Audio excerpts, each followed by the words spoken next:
Hola, vamos a comenzar ahora con el estudio de la investigación formalizada. ¿Qué es la formalización de la investigación?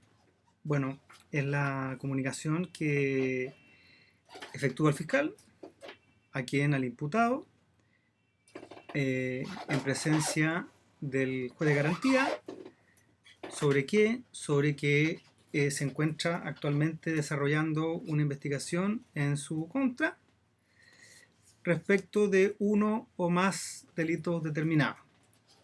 Esto se encuentra en el artículo 229 del Código Procesal Penal. ¿Qué efectos produce la formalización de la investigación? Estos están señalados en el artículo 233, de donde se desprende que la formalización de la investigación produce ciertos efectos que son de pleno derecho. ¿Cuáles son? Primero, suspende el curso de la prescripción penal. En segundo lugar, comienza a correr el plazo para el cierre de la investigación. En tercer término, el Ministerio Público pierde la facultad para archivar provisionalmente el procedimiento. Y en cuarto lugar, autoriza para revocar la suspensión condicional que se haya otorgado por otro delito, en virtud del artículo 239. ¿Qué trámites hay que efectuar previos a la audiencia de formalización? Si el imputado se encuentra en libertad, debe citársele a una audiencia junto con su defensor y naturalmente a los demás intervinientes del proceso. Si el imputado se encuentra detenido, deberá en esta audiencia formalizarse la investigación siempre que esté presente su defensor y se cuente con los antecedentes necesarios para hacerlo. De lo contrario, este detenido tiene que quedar en libertad. ¿Qué solicitudes se pueden plantear por parte de los intervinientes en la audiencia de formalización? Son varias que podemos agrupar de la siguiente manera. Se pueden solicitar medidas cautelares personales y reales. Se pueden solicitar diligencias de investigación intrusivas. Se puede solicitar un plazo menor al plazo legal de 2 años para el cierre de la investigación en virtud del artículo 234.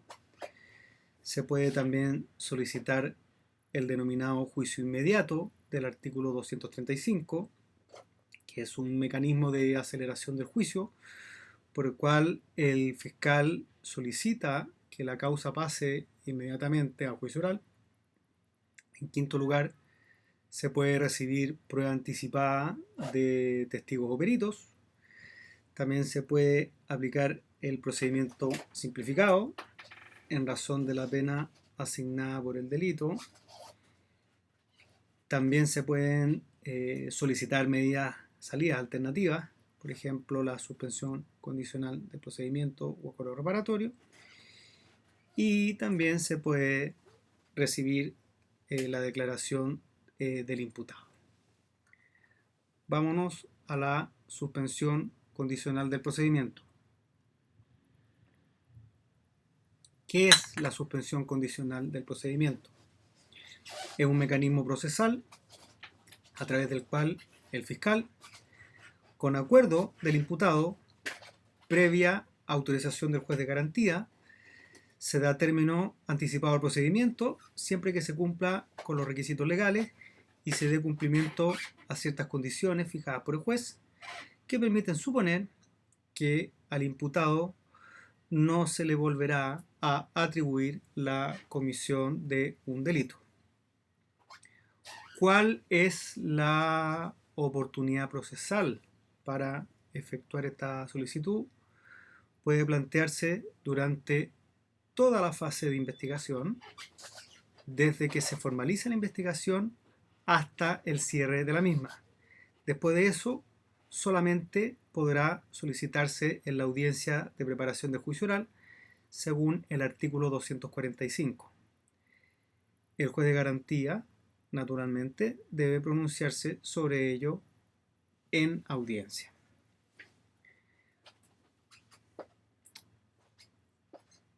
¿Qué actuaciones previas deben realizarse en relación con la suspensión condicional del procedimiento? En primer término, para que proceda la suspensión condicional, debe existir un acuerdo entre el fiscal y el imputado.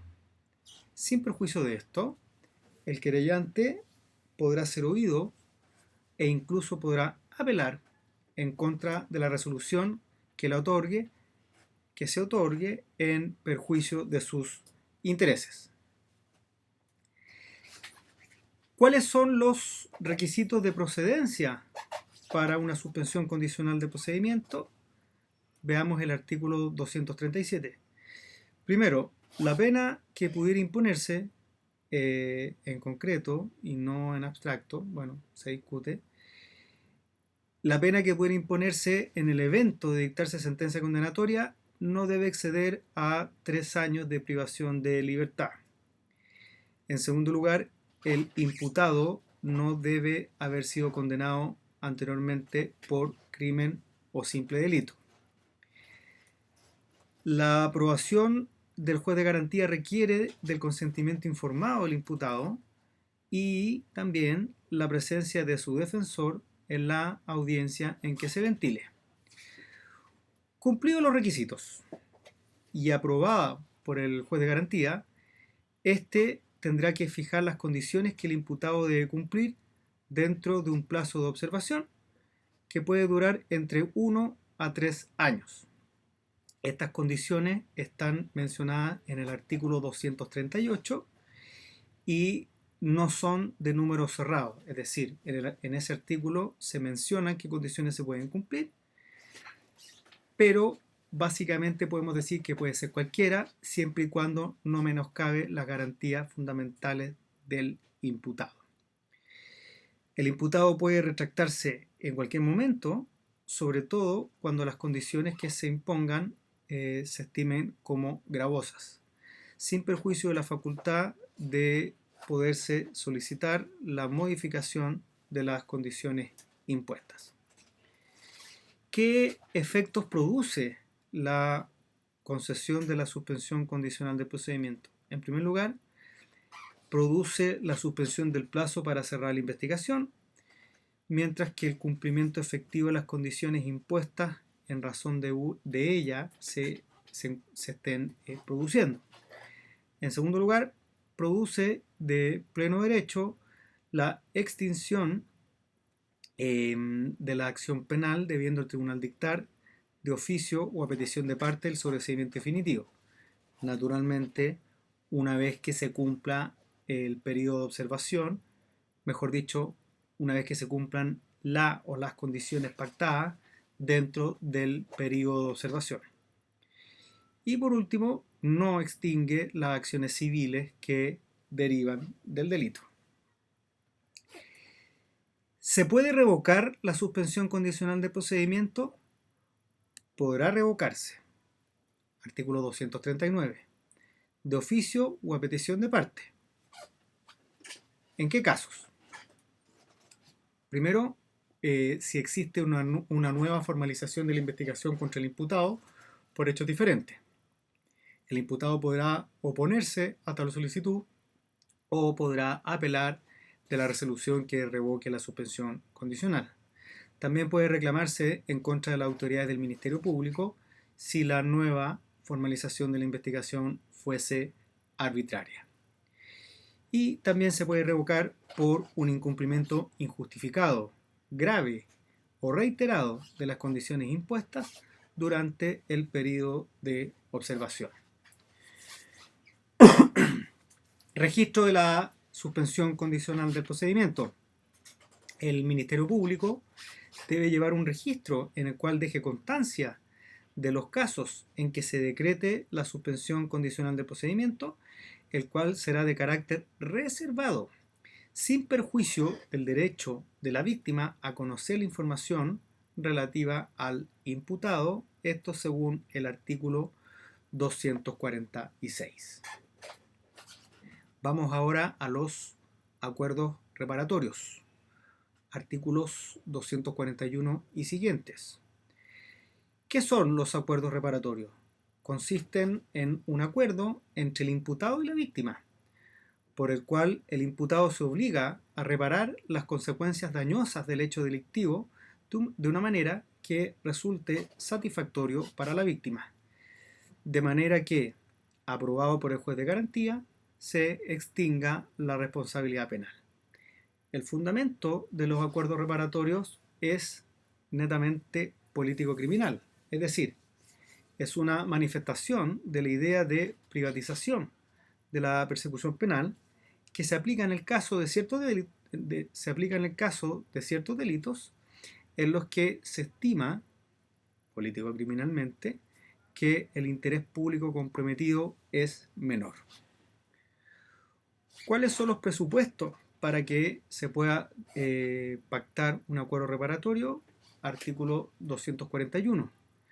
Procede solamente respecto de delitos que afecten bienes jurídicos disponibles de carácter patrimonial, consistan en lesiones menos graves o se trate de cuasi delitos.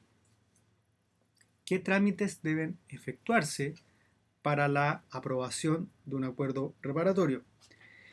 Bueno, la iniciativa puede provenir tanto del imputado como de la víctima, e incluso el fiscal puede actuar como un mediador, sin perder de vista que siempre se trata de un acuerdo entre la víctima y el imputado. Las bases del acuerdo deben constar por escrito y deben presentarse al juez de garantía para su aprobación. Tiene que tener unas menciones mínimas. ¿Cuáles son estas menciones mínimas? La individualización de las partes, la enunciación precisa y clara de los hechos investigados que son objeto del acuerdo, la circunstancia de que el imputado consiente de manera libre, de manera espontánea, y los efectos que el incumplimiento puede acarrear y toda otra cláusula lícita que convengan las partes. Cuando nos referimos a cláusulas lícitas, nos estamos refiriendo a aquellas que no menoscaben garantías fundamentales. Se podría rechazar el acuerdo reparatorio, el juez de garantía lo puede rechazar. Si el juez de garantía no puede verificar que todas las partes del acuerdo hayan prestado su consentimiento de manera libre y espontánea, o bien que no han concurrido los presupuestos de procedencia, debe rechazar el acuerdo. Otra causal para el rechazo, que opera aún cumpliéndose con todos los requisitos, es la existencia de un interés público prevalente en la continuación de la persecución penal. ¿Cuáles son los efectos penales del acuerdo reparatorio? Una vez aprobado, se extingue la acción penal, pero solo respecto al imputado que participó en el acuerdo. Artículo 242. Entonces, el procedimiento continuará con aquellos imputados que no hayan participado del acuerdo. Artículo 244. ¿Cuáles son los efectos civiles del acuerdo reparatorio? Una vez ejecutoriada la resolución que aprueba el acuerdo, podrá solicitarse el cumplimiento forzado de este ante el juez de garantía con arreglo a las normas del cumplimiento incidental del fallo dispuestas en el Código de Procedimiento Civil. Registro del acuerdo reparatorio. El Ministerio Público debe llevar un registro en el cual deje constancia de los casos en que se apruebe un acuerdo reparatorio, el cual será de carácter reservado, sin perjuicio del derecho de la víctima para conocer la información relativa al imputado. Artículo 246.